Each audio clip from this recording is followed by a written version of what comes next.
Hello everyone, तुम्हा सर्व लाडक्या बहिणींना माझ्या यूट्यूब चॅनलमध्ये मनापासून स्वागत आहे.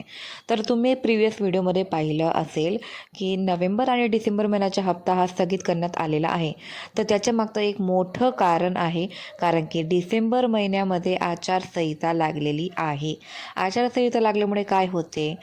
आचारसंहिता लागल्यामुळे सरकारी जे पण योजना आहेत त्यांना ते पैशांच्या बाबतीत फेरबदल करतात. तसल्या योजना हे स्थगित करण्यात येते, थांबवली जाते. कारण की आचारसंहितामध्ये अशी मोठमोठे योजना असतात, ते थोड्या कालावधीसाठी जोपर्यंत आचारसंहिता संपत नाही तोपर्यंत अशा योजनांना थांबवल्या जातात. म्हणून तुम्ही अजिबात काळजी करू नका. तुम्हाला असं वाटत असणार की आमच्या बँक खात्यांमध्ये पैसे का नाही येते आणि तुम्हाला असंही वाटत असणार की आम्ही अपात्र तर नाही ठरालो. तर तुम्ही अजिबात काळजी करू नका. तुम्ही अपात्र नाही, तुम्ही पात्र आहात.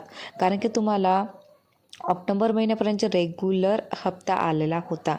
फक्त नोव्हेंबर आणि डिसेंबरचा हप्ता राहिलेला आहे. तर पर्सनली सांगू तर माझा पण हप्ता राहिलेला आहे आणि कंटिन्युअसली मला पूर्ण हप्ते मिळालेले आहे. 16 हप्तेपर्यंत मला सर्वच हप्ते मिळालेले आहे.